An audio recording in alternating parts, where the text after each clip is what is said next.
This is the most informal part of the whole day, right? Take a deep breath. No presentation, yay. No, nothing formal, no handouts, no nothing. We're just going to talk, and I'd love for this to be as interactive as possible. So my understanding is this is kind of the large church segment of the day. Is that true? All right. So we're talking about large church discipleship. I guess I would open with, from the Morning Star experience. Morning Star wasn't always a large church. And one of the things that Mike shares, he shared it last night at dinner with some pastors. Morning Star has been just about the same size as every church represented here today. So there are things along the way that we've done. There's lots of mistakes we've made. In my experience working with churches all over the country, one thing I tell churches is, your church is unique. Your church, there is no other church like yours. Your church is unique, just like every other church. So we're all different. We're all unique. Our context is the only church like that. However, there are things we can learn from everybody else. So that's what I believe is important. I think there's lots of things that we can take back and use in our context. I believe most churches are much more alike than they are different. So that's, really what I want to talk about today is just, what would be helpful for you in your church as you go back and work on discipleship. The other piece I'll kind of, open with is when I work with churches creating discipleship pathways, one of the things that I've learned is in most cases, what you need for that pathway is already in place somewhere. Creating a discipleship pathway in your church, I'm willing to bet, is going to be much more about connecting the dots, helping people see the connection between all the ministries. Because a lot of times what's happening in our churches is there's all this wonderful stuff going on, but we're not communicating it as it's connected. Does that make sense? So we have all these individual separate ministries, and in many cases we're hitting home run, home run, home run. However, the congregation, and especially new people, they don't naturally see they all go together. There's a common thread. So I think that's true in every church. I think it's especially true in large churches. So when you go back and start creating and designing and stuff like that on your discipleship pathway, chances are there's going to be very little new stuff that you have to go back and create. There might be something, but it's going to be very limited. So with that, anything you want to add, share with large churches about discipleship? Can you give me just a second? Yeah. I've been having a conversation. I don't even know where to jump in right now. So somebody ask a question, and then I will... We'll go from there. Large church. Yes, ma'am.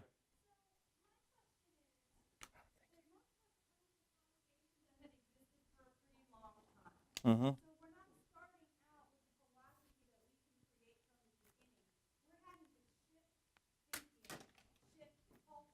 Right. Right. Yeah. Well, and that's where I think the better we can communicate that we're not creating all new stuff is going to be effective. It's going to be helpful. I think your congregations would really benefit from realizing, even though we're kind of going on this new journey, we're creating a discipleship pathway, we're talking about this in a new way, the reality is, this women's ministry that's been here for 68 years, that's part of it. The Bible study that somebody, the ex-pastor who left 30 years ago started, that's part of it. I think the more you can, yes, don't assume. I would say point it out. Make a big deal out of it. Yes, this ministry that we all love, that's part of it. So the more you can do that, the more that will put people at ease. They'll start understanding. The other piece of that is, yeah, we had a benefit of starting new. So it's a different conversation. What I've also learned as we work with churches is a lot of times the conversation naturally goes towards new people. And I think that's good. We should talk about, so how does a new person connect into our church? What does open mic night look in our church, for somebody new? If we're not careful and we don't communicate intentionally, what happens is the existing congregation will hear, this is all about new people. So you've really got to be intentional about your communication. It's both and. So we're looking at how can we help someone new who comes into our church connect into the discipleship pathway, and what does that look like for those who have been here their whole life? And I'll tell you a little secret. A big piece of that is the coaching. When you can really explain and when you have that in place, that element changes things, because that coaching really has nothing to do with how long somebody's been at your church. It can be on your pathway early on, but it should be available for anybody. So that individual coaching can really change things. I would echo what Ken said in that first of all, you're not going out and creating a whole bunch of other programs. You got to think steps, not programs. It's not just about, I need to get disciple and alpha and this and this, and that's my pathway. No. Those programs may change over time. What are the elements of being a follower of Jesus that are really important that you want to walk with people from where they are and realize that not everybody's at the same place. So what are the things that everybody needs to be kind of indoctrinated in your particular culture? What are the unique things about your culture that even if they've been a United Methodist for 50 years, they come to your church, your United Methodist church is different than the United Methodist church down the road. So there's something even for that person, as well as I've never been a part of any church at all. The other thing I would say is just because we're a 20-year-old church, I guarantee you traditions form quickly. We've always done, if you do something 3 years, we've always done it that way. Believe me, we've blown up things because the year we got rid of Vacation Bible School, yeah, that didn't go over real well. We learned about that. We did something called a Great Pumpkin Festival, and we'd have 5,000, 6,000, 7,000 people on our property one day, and it was a great day, but our ROI on that, as we really looked at it, made us feel great about ourselves, but wasn't really changing the community. Yeah, is that the best strategic investment of about $25,000, $30,000 and hundreds of volunteers? Yep. So you got to kind of be willing to say, this is nice, it served its purpose, but there's something better, and then think steps, not programs. Yeah, and I would just add real quick. So one of the things I share when I do the workshop on Stride, we talk about one of our challenges is we have people in our congregations who have the assumption of I'm done, and sometimes at least some of that, we need to say, okay, we own that. We did a program called Disciple, which is a great program, by the way. It's a wonderful resource. But what message are we sending when someone finishes that program? You're done. Sometimes in the church, I don't think any pastor ever stood up and said, you're through. But I think often we have mistakenly sent that message. You've been in Sunday school class, you've done this program. I think unintentionally we've sent the message, you're done. And now when we come back and say, you're not done, it's going to feel uncomfortable. So I think we have to be aware of that as part of this whole journey. Somebody had their hand up. Yes, sir. You mentioned about coaching piece. Very interesting. Could you give us an example of what that would look like?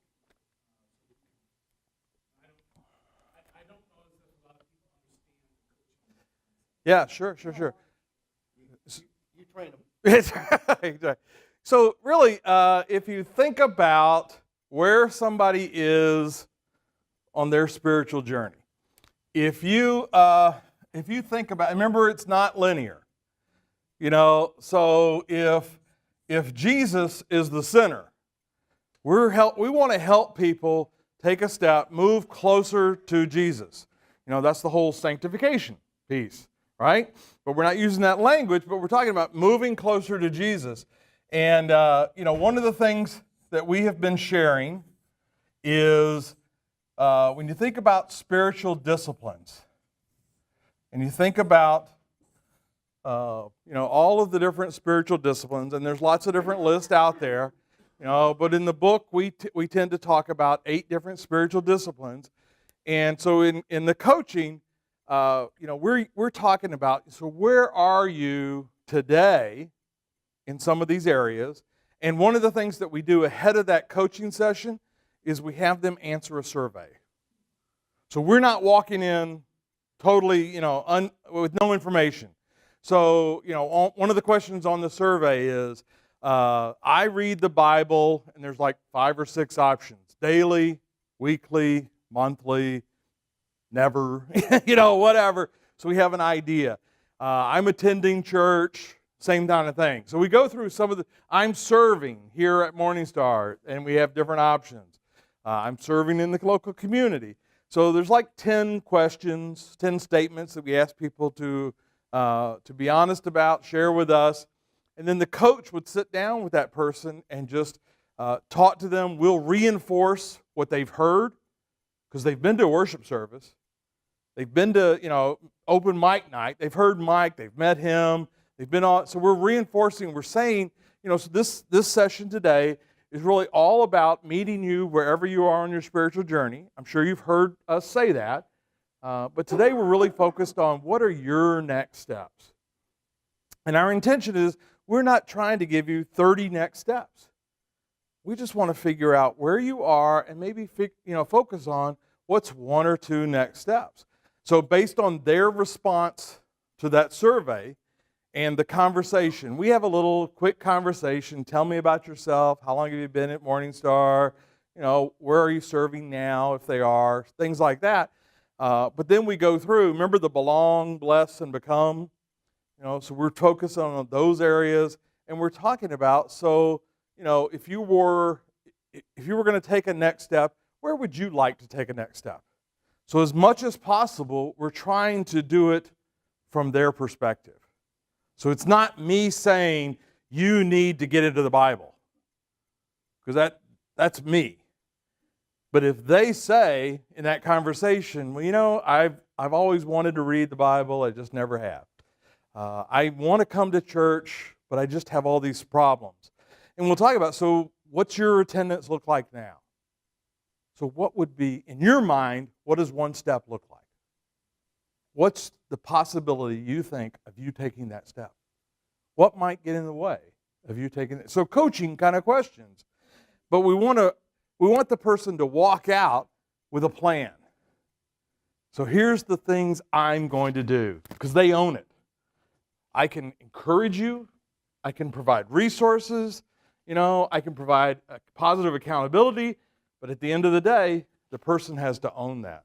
So the coaching conversation is much more about where they are and how we can help them take the next steps. So, we've been using, the wheel with different things like worship, Sabbath, Christian community, serving, generosity, witness, evangelism. Help me out here. Prayers. Prayers, presence, gifts, service, witness. Why am I missing one? Oh, see, I saw the S over there. I'll put B. I usually do scripture, but it's Bible. So again, not that those are the only spiritual disciplines, but we have found that really helps people get their head around, these are things I can do. These are things that I can feel, at the end of the day, I can feel like I took a step. You know, there's wonderful other spiritual disciplines, and we want to get them there, but we want to feel like this is a good place to probably start. So where are you? And we'll talk through it. So does that help? It's, you know, there's a lot more to it, but it comes down to that conversation. Well, how often do you do that? What do you mean? You coach a person annually? Oh, okay. So here I'm going to answer it. Mike mentioned this earlier. We're in the phase of changing our entire coaching piece. We were doing it once after all the Connect classes, and what we've discovered is there's a need for more connection, more coaching. So what we're going to do starting soon is we're going to have an initial conversation with someone, 30, 45 minutes. We're going to follow up with that person 30 days later, a very short, very informal, hey, you said you were interested in serving. You know, I passed your information along. Have you heard from somebody? You know, is that happening? How's that going? Celebrate, but check in on them. And then after that, in 90-day increments. So kind of 90 days. And again, not a sit-down conversation, nothing formal, but just a quick phone call or a conversation in the hallway. But just how you doing? How's it going? You know, have you been able to take a step? And at some point, the coach may determine, based on the responses, you know, maybe we should schedule another time to sit down.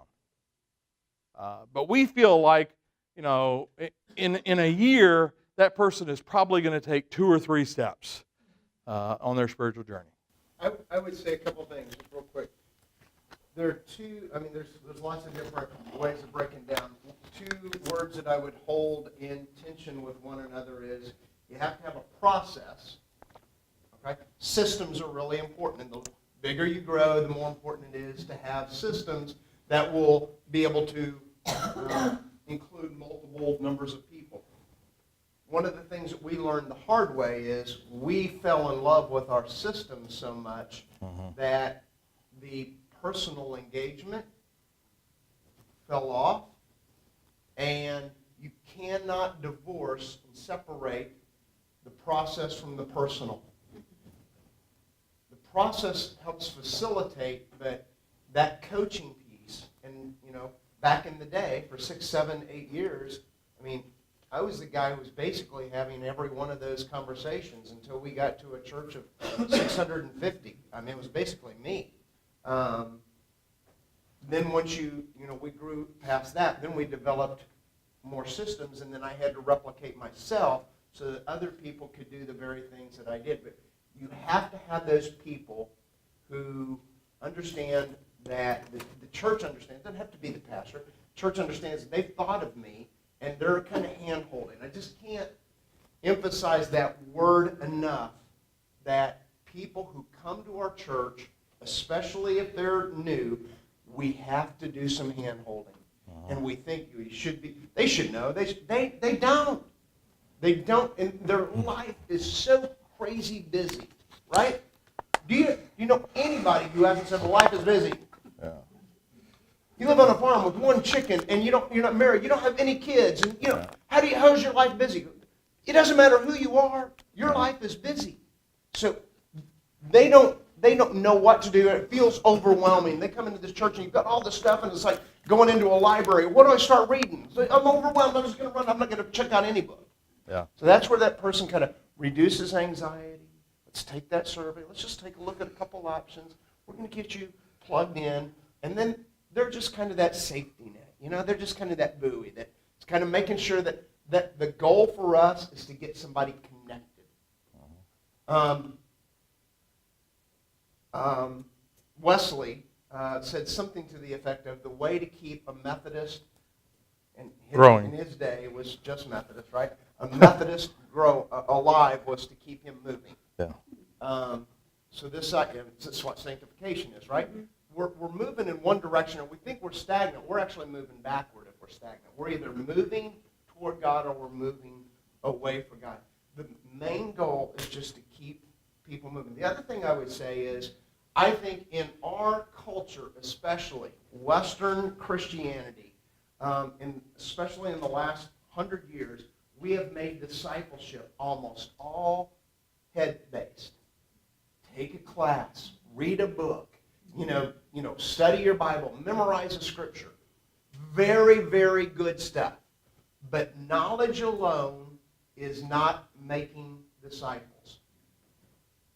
From personal experience in my own congregation and other congregations, you may know some of these people as well who come to church faithfully. They are there all the time. They may lead a small group or a Bible study.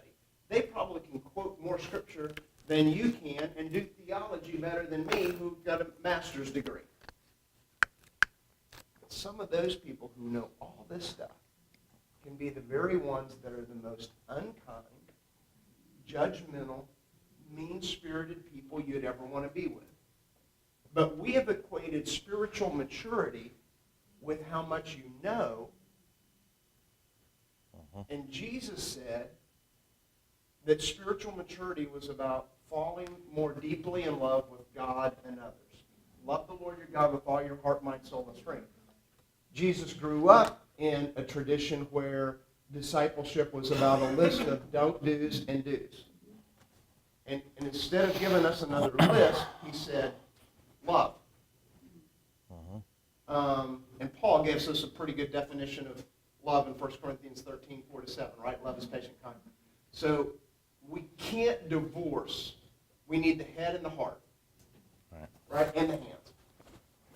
But we're missing the mark if we make it just about classes and educating people.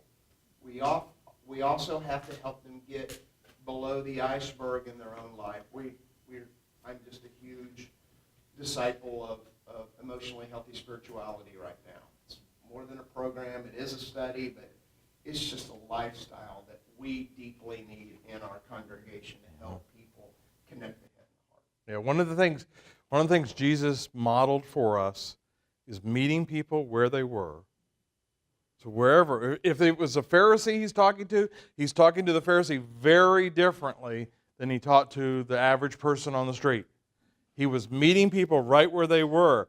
I mentioned a book earlier, Ken Blanchard's Lead Like Jesus. In that book, he builds on what he wrote back in the 80s, Leadership in the 1 Minute Manager. And one of the things he talks about in there is situational leadership. That's a key. If you think about it, if we ask you to do something you've never done before, how does it feel when I give you, here's step 1, here's step 2, here's step 3? Most of us would say, that feels great. If I've never done this before, tell me the steps. And that's the philosophy we take. Somebody new comes to church, we want to tell them, start here. Here's the next step for you. Now, as they grow, we're not telling them what their next step is anymore. We're helping them discover it themselves. But when they're a brand new Christian, when they just accepted Christ as their Lord and Savior, yeah, okay, here's your next step. It feels good. It helps them. Somebody had their hand up. Well, but you did I was just going to say there's the tension of being too prescriptive and too general. Yes. And with the new people, we've already set within our workings because we're trying to get close to presenting a pathways plan. We can be more prescriptive with new people, but to the woman's first question, right? What do we do with the, and that's majority of the people right now in our churches who still probably need to deepen. Right, and that's where. How do we get them to move without offending them? Right.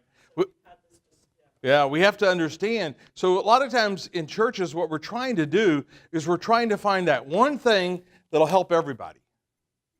Here's that one. If we just do this blanket thing, this blanket ministry, whatever, somebody else did it, the other church down the street did it, there's this great book. If we just do this one thing, and we have to realize, okay, that may be a great thing, but at some point, it's still got to come down to each person.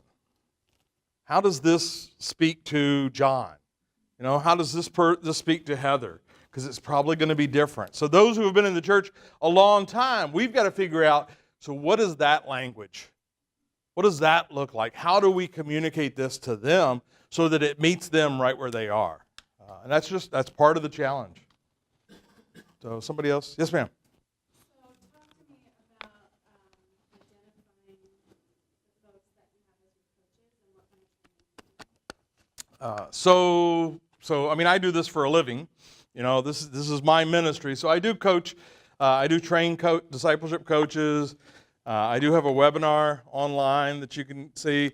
I think that. He has a webinar on how to do webinars. That's right. That's how many webinars he's got. So, but I think in discipleship coaching, you're looking for someone who has those gifts. We have them in every church, who people just like to talk to, because people like to talk to them because they're a really good listener. That's the number one thing I would look for in a coach. It's not the only thing, but you really need someone who can listen to the other person and discern. A big part of this discipleship coaching is discerning. Can I hear not just the words that they're speaking, but also can I hear the Holy Spirit through this? What is God's Spirit telling me about this? And how do I reflect that back based on the conversation? So there's a lot of great skills. There's a lot of great training. I'm not the only one, obviously, that does coach training or even discipleship training.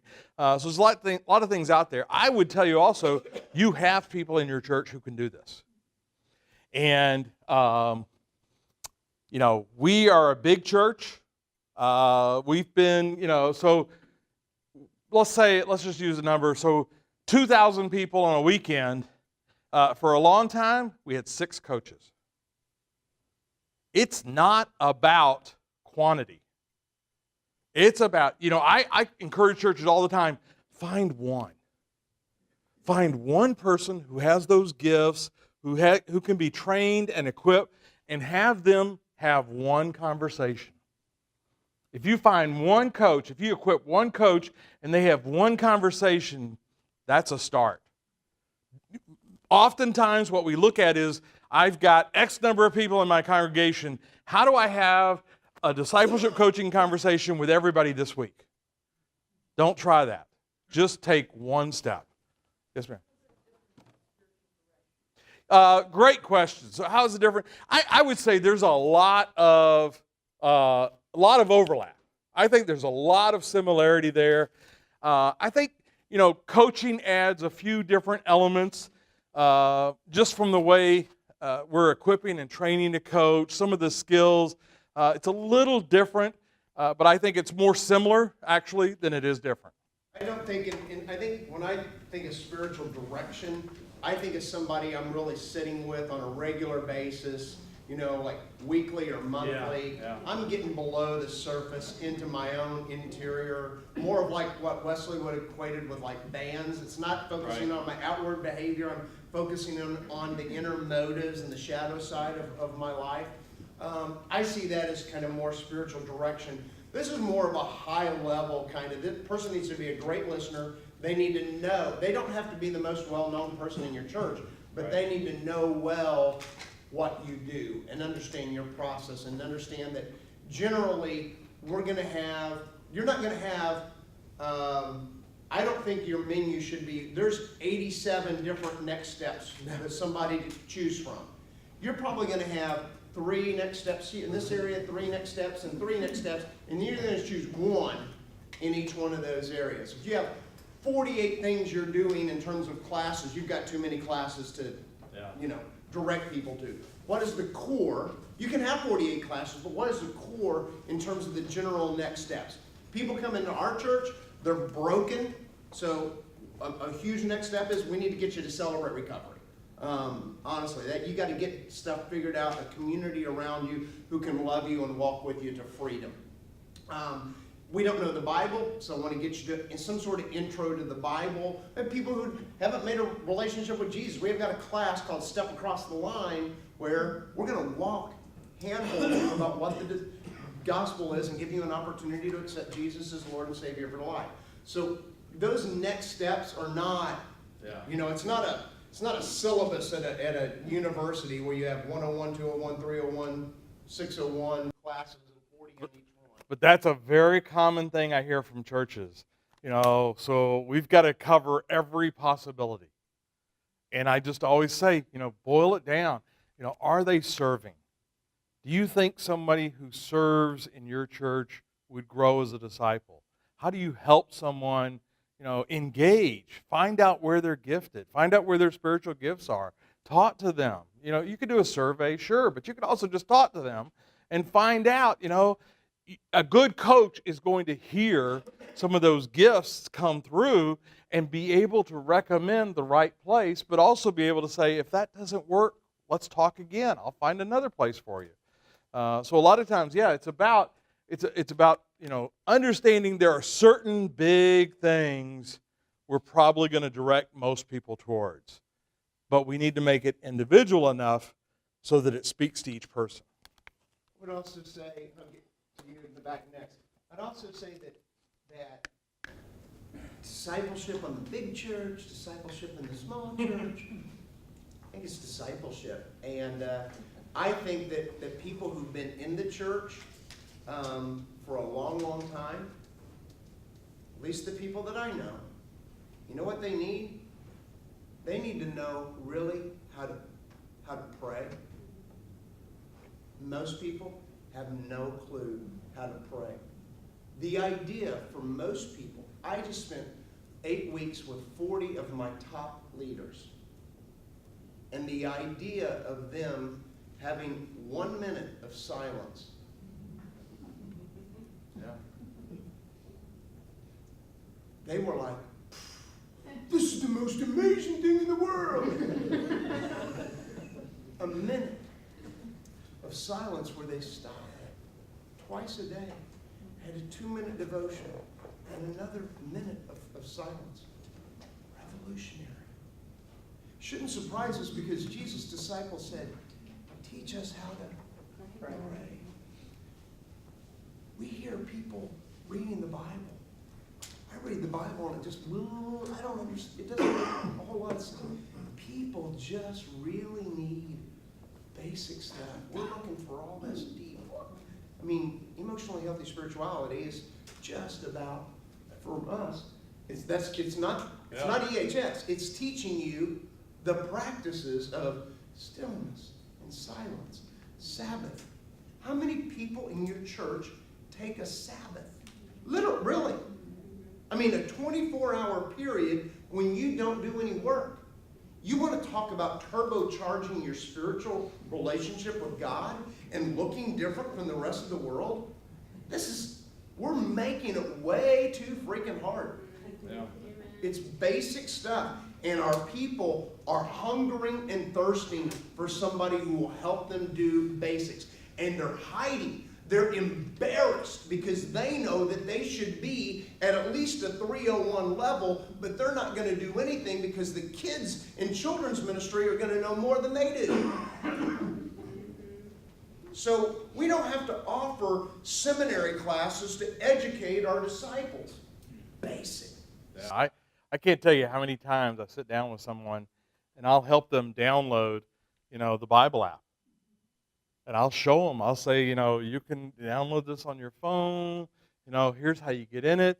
And I'll even show them. So, there's also a place where you can just hit play, and it'll read to you. So if you're, if you come across verses that have these big words and you have no idea, just hit play. It'll read that verse to you.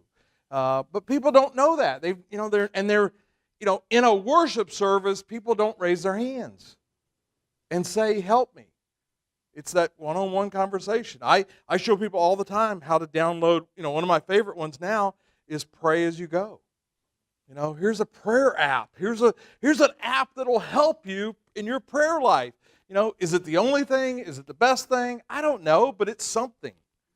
And it's, I echo, it's been amazing. We teach people that prayer is a conversation with God, but how much fun is it if the conversation only has one person talking? How much time do we spend listening? So, somebody had a question. One, measuring engagement. Could you talk a little bit more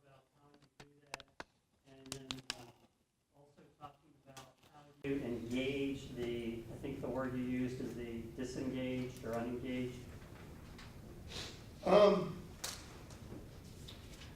So we've been focusing so much on our new engagement pathway and trying to get people who are new, disconnected, engaged. How do we measure engagement? Right now, it's how many people do we have who are serving, how many people who are giving. We do measure attendance. The things that how many people are serving not only in our church, but then beyond the walls of our church. Those are the primary ways. Serving. When people come in, we ask them to sign in if they're volunteering. Then they can sign in and worship. It's hard. You got to, what are the things that we can actually quantify, right? And so many people come to worship and never fill out a Connect card. And if they give, or they check their kids into worship, then we have their information. We know they're there. So those are the things that we right now measure. And then in terms of next steps, how many people are going from this to the next class to the next class? And really, every ministry needs to know just a couple things. Every ministry needs to know what are the next steps of a person, if they come to here. If our mothers are preschoolers, well, they don't need to know a lot about every ministry of the church, but what are the other ministries that, if our MOPS are gathering on Friday morning, we want to make sure that our mothers of preschoolers get these next step opportunities. We're having a women's event, we're having a serve event just for women, single moms in our New Hope Resource Center, those kind of things. In terms of engagement to people who have fallen off, we do kind of the normal stuff. We have three communications that go out. We've just changed it. It used to be 3, 6, and 9, and now it's 4 because people are coming less frequently. 4 weeks they get a note. 6 weeks they get a phone call. 7 weeks they get a phone call, and 10 weeks they get a phone call from different people on staff. One is a pastor, one is a member of our staff relations team, and one is a contact from me. Hey, and that is always about, hey, we've missed you. We haven't seen a Connect card. Just checking in to see if everything is okay. Is there something that we can pray? So we approach it as a pastoral care opportunity, not a where have you been? We haven't, you're not showing up and blah blah blah. So we are, accountability. Oh, I'm sorry, life it's crazy. It's so busy. Or hey, every now and then, my husband has been sick. He's been out of work, and well, people who make those calls, we pass those up, we get them connected, we minister to them, and it's a huge win. So that's kind of it in terms of the one thing that we are really considering doing is with our membership class. I really am not a fan of how we do membership, that once you join the church, you're a member for life. I really want to do annual recommitment of membership, because just having, the fact that I joined the church and my name's on a roll, those people stood in front of God and made a vow. And I'm sanctioning incompetence, and I'm basically telling them that vow you made to God is really no big deal. So I really want to, and we got to a point where we tried it one year. We hurried into it instead of spending time thinking through it, waiting until the next year and doing it right. But that's probably our next thing, is to up the ante and value membership more, and say you have an opportunity to re-up for, this is what it means to be a vital member of a vital organ of the living body. And we did recently change the communication Mike's talking about going out. So there's 2 versions. One that goes to non-members, one that goes to members. And the one that goes to members is just, slightly differently worded, but it does also include the membership vow. Just a subtle little hint. One of the things that, I run into this when I work with churches, one of the things I always tell churches is, don't try to go back. You've probably got a lot of members that have disconnected and stuff. I mean, if that's you, you feel God's calling you to do that, God bless you. But what I'd rather encourage you to do is draw a line in the sand someday and just say, from today forward, if we've got people, if Mike and his family, if we feel they are regular attenders, however you define it, and we haven't seen them for a while, we're going to contact them. So I think that's a much better approach for churches. I would also add to the engagement piece, I told you, both of us told you, we've changed coaching. We're in the process of changing where coaching happens. And one of the things we're looking at is how can coaching help to inform us about engagement?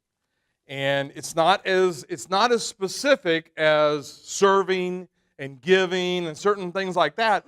But I'll tell you, if I have a conversation with somebody and they say in that conversation, I've never read the Bible, and through that year of coaching, at the end of the year, they say, I read Luke. That's engagement. I'm going to celebrate the heck out of that, and I'm going to say to everybody possible, here's an example of somebody taking a step. Now, it's different, but I think there's lots of examples of engagement. The coaching piece can help inform the church on. So, yes, sir. I've got a question concerning timing. I recognize every church is different and unique, and every situation is unique. But timing-wise, if we go home today, for instance, and we want to tweak our discipleship process, can you speak out of your experience how long that would take? Alternatively, Yeah. start a whole new one. Right. So, Alternatively, if we're going to a new church for the first time, how long should we wait? All those. right. So remember the 3 phases we spoke just real quick this morning on? So the first phase, that preparing the soil piece, if you remember that, and that's the first section in the book. So, just to give a general answer, because I get a lot of questions about this. So just to give a general answer, I would say that's probably a year. There's always exceptions. Some may take longer. Some churches may be a lot closer, and they're able to walk through that a lot faster. In my experience, that first part is about a year. The second part, which includes, by the way, launching your new discipleship, making it public, communicating out, generally that's a 6-month process. The first part is the longest. That usually takes about a year. The second part is usually about 6 months. Again, it just depends on what's going on in the church. The advantage is, again, it's not necessarily about creating a lot of new stuff. But in some cases, there are some new elements that need to come into play. So obviously that would affect the timing piece. So I usually, when a church puts me on the spot and says, how long is this going to take? I usually say it's about 18 months.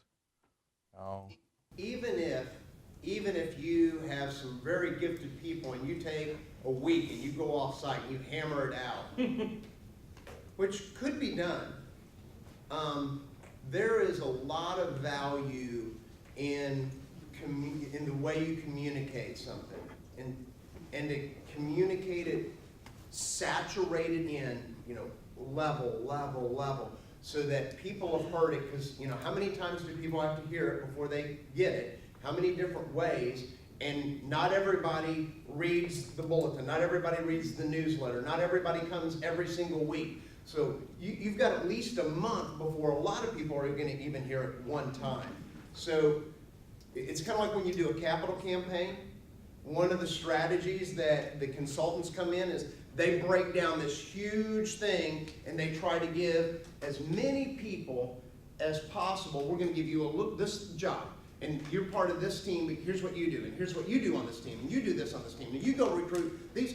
And we want to broaden the level of ownership, and so that's part of the value of this time, is that you are not, or the church doesn't feel, where did this come from? Or you've gone off and you're a little team and you figured it all out, and we're not going to do that. We get to be part of the conversation, and if people have felt like you've asked me. We took a year last year as we were putting our vision statement together, we took over a year and we pushed pause on we still did a lot of stuff, but we stopped doing intentionally several big things to make space as a congregation where we would come together and have listening events. We would communicate the progress. We didn't do it perfectly. We've learned more and more every time we do it, but bring people together, hear from them, share information, process, bring people together, share information here, and they feel like they were a part of the process. Their voice was considered, and they're going to own this so much more. We did this, not the pastor or the discipleship team. And I think that helps send the message, this is really a spiritual process. This is us discerning what does the pathway for discipleship look like in our context. How can we prayerfully hear from God and help God's Spirit inform us so that it's not just something we're creating and we launch it and it's one more thing we've done. And everybody's waiting for, well, what's the next? That was nice. What's the next thing? So being an itinerant, would you recommend a lag time before we jump into something like that? We just went to the church and waiting a year before we start that? I wouldn't. Oh, no.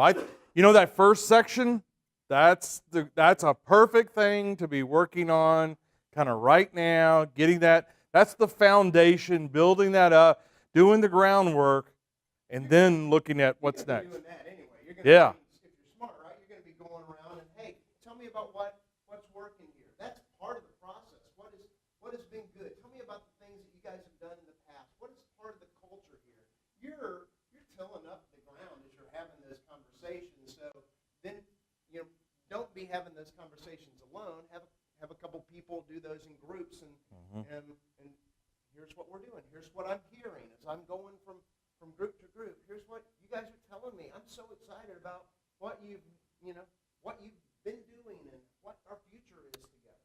What time do we end? Do we need to leave here now? Do we need to go somewhere? Is there something after this? This goes till 5 and then we're done? Oh. 30 minutes. Great. Wow. What other questions? How else can we help you? Yes, ma'am.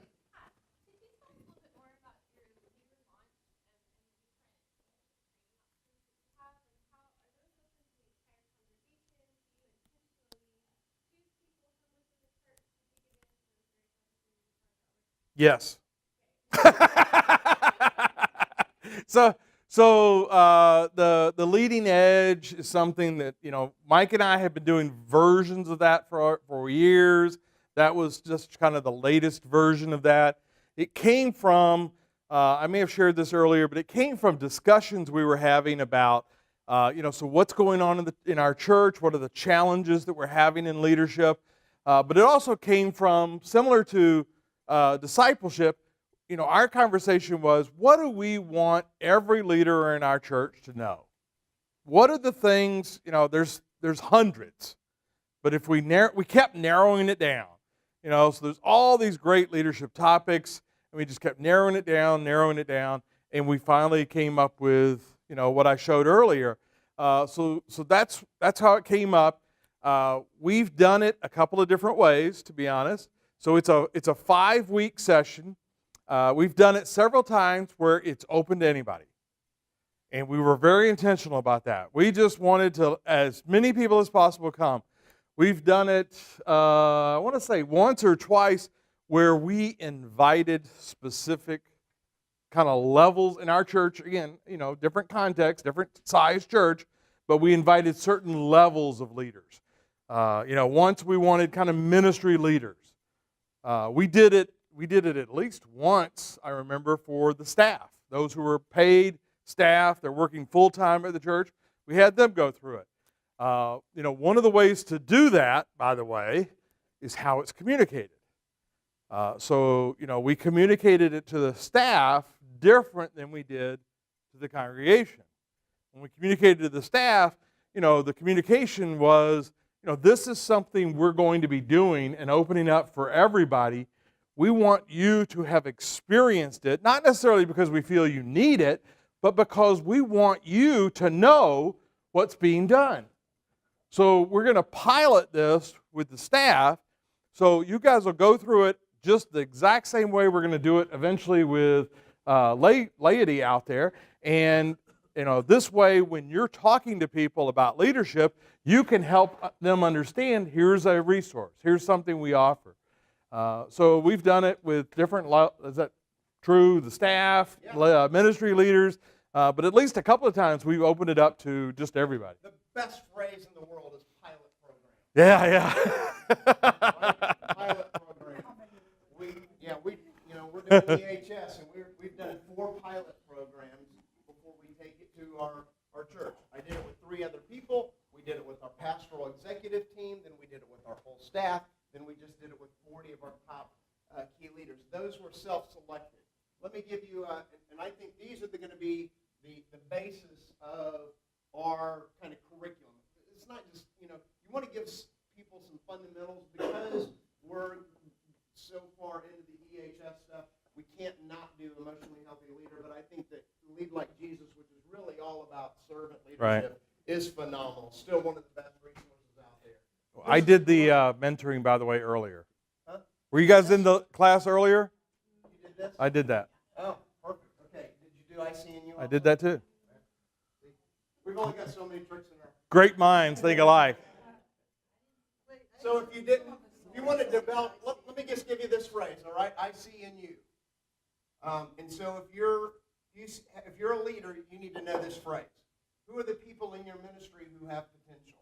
And this is what they need to say. I see in you. I see in you the ability to... Here's what I would like to do. I would like to invite you to do what I do. I think you can. Instead of we need help in the hospitality team, it's Heather, I see in you the spiritual gift of hospitality. I'd encourage you to pray about using that spiritual gift in our ministry. May I take you to lunch, or may I buy you coffee next week, and let's sit down and talk about what that might look like. That changes it from we need to I see in you this gift, and I want to encourage you to use that gift in our ministry. This one is just simply how you replicate yourself. 5 steps or 4 steps.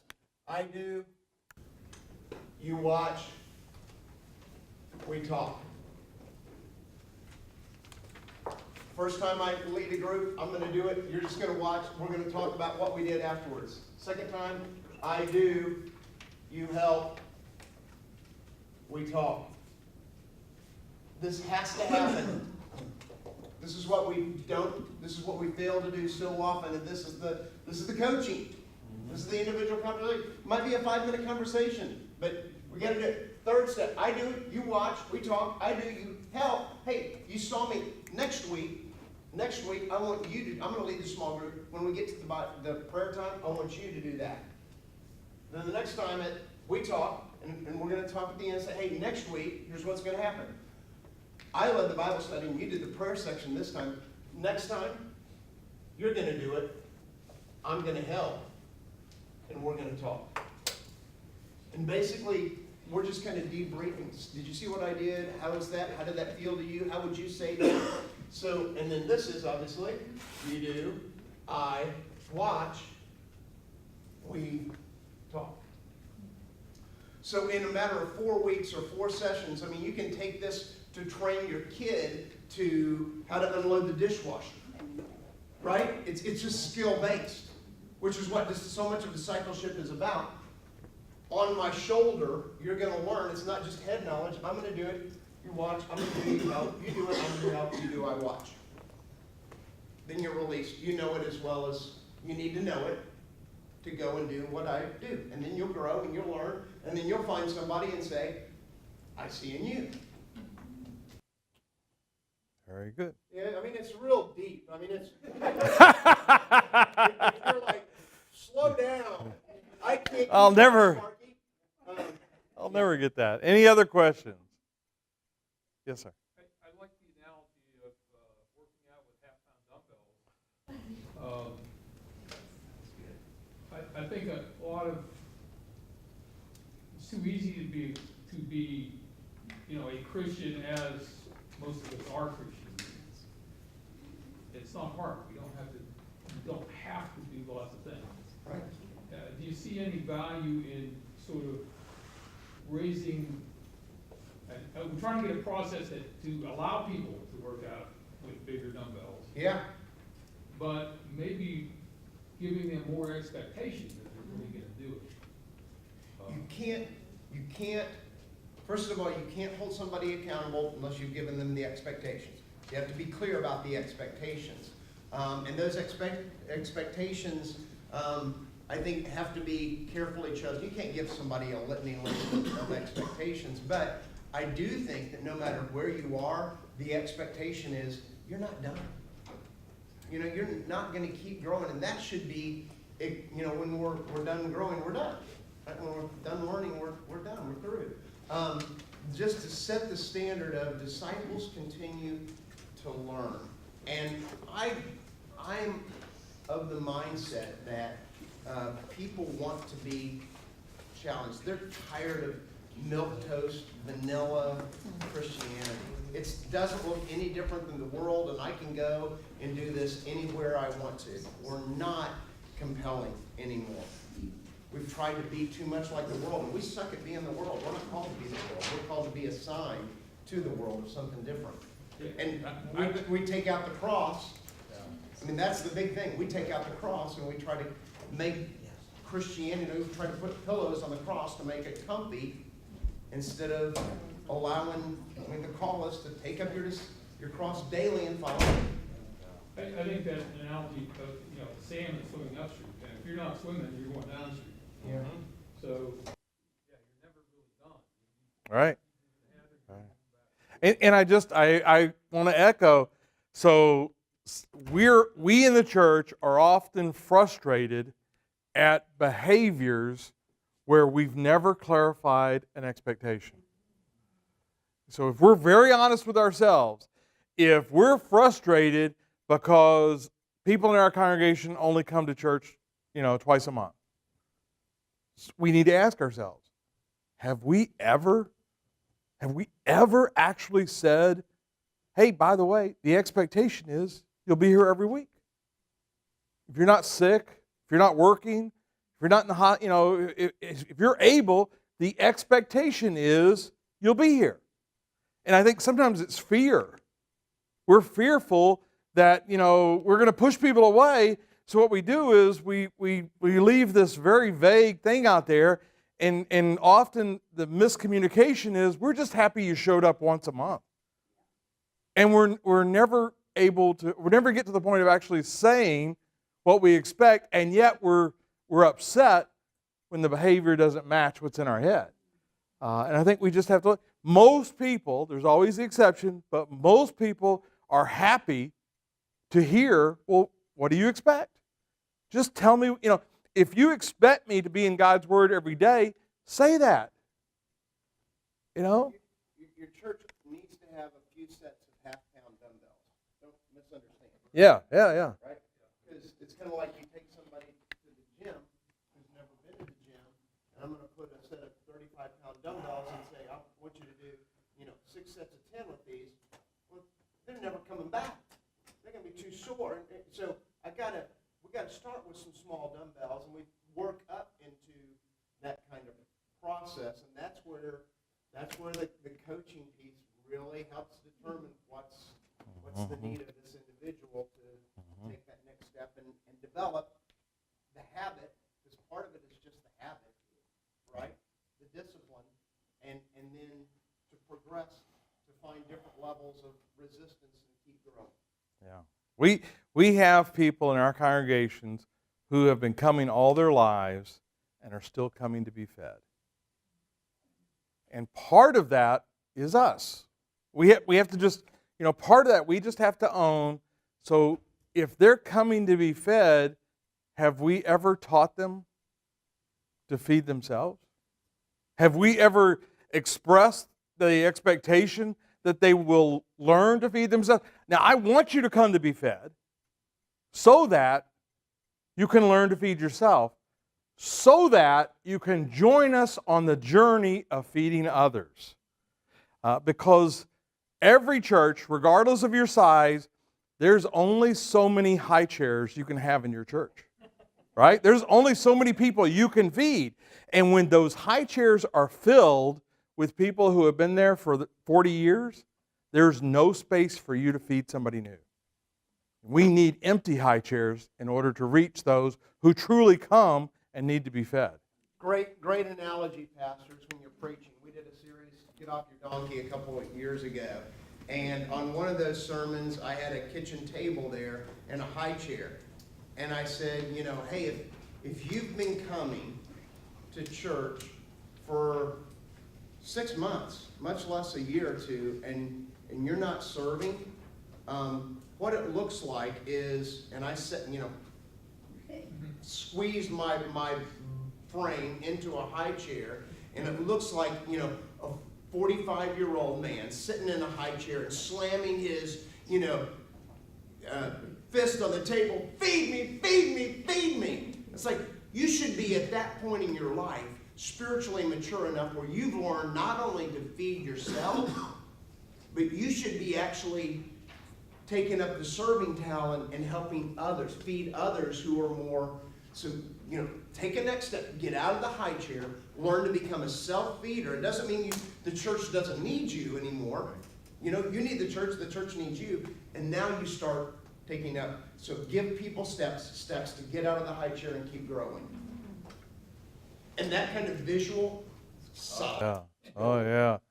Yeah, whenever I share that in the church, I always find the nursery, and I'll bring a high chair up front. It's always helpful. How about for the sake of time, we do one more? Is there one more question? Yes, ma'am. You talked about the Connect card, and we actually had this conversation coming down in the car. If people don't complete the Connect card, do you do multiple ways of recording attendance in a while? Yes, and I think any church can do this. So Connect card, pew pad, whatever it is that you feel that's my main way to do it. That's wonderful. You might want to look at it and look at your results. If you're not getting the results you want, maybe there's something you can tweak. But if somebody gave, if they put a check in the offering plate, or whatever, assume they were there. Again, it's not, there's no proof. If they checked a child in somewhere in children's ministry, chances are good they were there. So usually in most churches, you can find 2 or 3 places that'll help you determine, okay, I know who's here. And it's never 100%. I don't know any church of any size that's always 100%. Look for, as a big church, you have the resources to develop an app.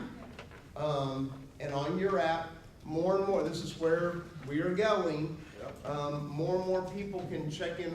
So on our app, you can find out everything that's in the bulletin. Our goal is to not have to print a bulletin in a year.